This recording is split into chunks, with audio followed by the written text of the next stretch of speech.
ಹಾಗಾದರೆ ಪಾಂಡವರು ರಾಜ್ಯಕ್ಕೋಸ್ಕರ ಹಸ್ತಿನಾಪುರಕ್ಕೆ ಬಂದ್ಬಿಡ್ತಾರಾ? ಇಲ್ಲ. ಈಗ ಪಾಂಡವರು ಹುಟ್ಟಿದ ಕೆಲವು ವರ್ಷಗಳ ನಂತರ ಒಂದು ದಿನ ಮಾಧವಿ ಮತ್ತು ಪಾಂಡುರಾಜು ಕಾಡಲ್ಲಿ ನಡ್ಕೊಂತ ಹೋಗ್ತಿರ್ತಾರೆ. ಆಗ ಅವರು ಫಿಸಿಕಲಿ ಒಂದಾಗೋಕೆ ಪ್ರಯತ್ನ ಪಡ್ತಾರೆ. ಮಾಧವಿ ಪಾಂಡುರಾಜನಿಗೆ ಅವನಿಗಿರೋ ಶಾಪದ ಬಗ್ಗೆ ಎಷ್ಟೇ ಹೇಳಿದ್ರು ಪಾಂಡುರಾಜ ಕೇಳಲ್ಲ. ಆಗ ಪಾಂಡುರಾಜ ಸತ್ತು ಹೋಗ್ತಾನೆ. ಮಾಧವಿಗೆ ಭಯದಿಂದ ಏನು ಮಾಡಬೇಕಂತ ಗೊತ್ತಾಗಲ್ಲ. ಸೊ ಅಳ್ಕೊಂತ ಕುಂತಿನ ಕರೀತಾಳೆ. ಕುಂತಿ ಪಾಂಡುರಾಜನ ನೋಡಿ ಶಾಕಲ್ಲಿ ಬಿದ್ದುಬಿಡ್ತಾಳೆ.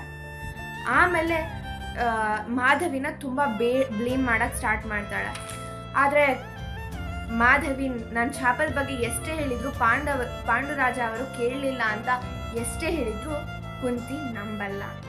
ಆಮೇಲೆ ಸಮಾಧಾನ ಮಾಡಿಕೊಂಡು ಪಾಂಡುರಾಜನ ಮೊದಲ ಹೆಂಡತಿ ನಾನೇ, ಸೊ ಸತಿ ಪ್ರಕಾರ ನಾನೇ ಸತ್ತು ಹೋಗ್ತೀನಿ ಗಂಡನ ಜೊತೆ ಅಂತ ಹೇಳ್ತಾಳೆ. ಆದರೆ ಮಾಧವಿ ಇದಕ್ಕೆ ಒಪ್ಕೊಳ್ಳಲ್ಲ. ಇದು ನನ್ನಿಂದ ಆಗಿರೋ ತಪ್ಪು.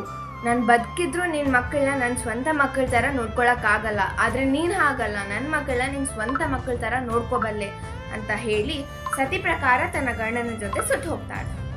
ಕೆಲವು ದಿನಗಳ ನಂತರ ಕೆಲವು ಮುನಿಗಳಿಗೆ ಪಾಂಡುರಾಜನ ಮರಣದ ಬಗ್ಗೆ ಗೊತ್ತಾಗುತ್ತೆ. ಕುಂತಿ ಮತ್ತು ಪಾಂಡವರನ್ನ ಹಸ್ತಿನಾಪುರಕ್ಕೆ ಕರ್ಕೊಂಡು ಹೋಗ್ತಾರೆ. ಪಾಂಡುರಾಜನಿಗೆ ಹೀಗಾಗಿದೆ ಅಂತ ತಿಳಿದಿರೋ ಭೀಷ್ಮ ಮತ್ತು ವಿದುರ ತುಂಬ ನೋವು ಪಡ್ತಾರೆ. ಆದರೆ ಪಾಂಡವರು ತಮ್ಮ ರಾಜ್ಯಕ್ಕೆ ಮರಳಿ ಬರ್ತಿದ್ದಾರೆ ಅಂತ ತಿಳಿದ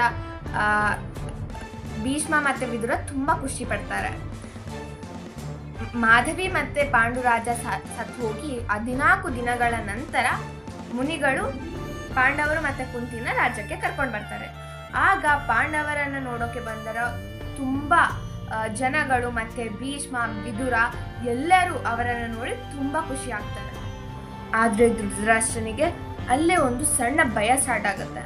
ಅದಾದಮೇಲೆ ಪಾಂಡುರಾಜ ಮತ್ತು ಮಾಧವಿನ ಹಸ್ತಿಗಳನ್ನು ಗಂಗಾ ನದಿಯಲ್ಲಿ ಕಲಿಸಿ ಅವರ ಎಲ್ಲ ಕಾರ್ಯಗಳನ್ನು ಮುಗಿಸ್ತಾರೆ. ಆಮೇಲೆ ಸತ್ಯವತಿನ ಜೊತೆ ಮಾತಾಡಬೇಕು ಅಂತ ವ್ಯಾಸ ಅಲ್ಲಿಗೆ ಬರ್ತಾನೆ. ಸತ್ಯವತಿ ಹತ್ರ ಹೀಗೆ ಹೇಳ್ತಾನೆ, ಇನ್ನು ಸ್ವಲ್ಪ ದಿನದಲ್ಲಿ ಕುರುವಂಶ ಕತ್ತಲಲ್ಲಿ ಮುಳುಗೋಗುತ್ತೆ,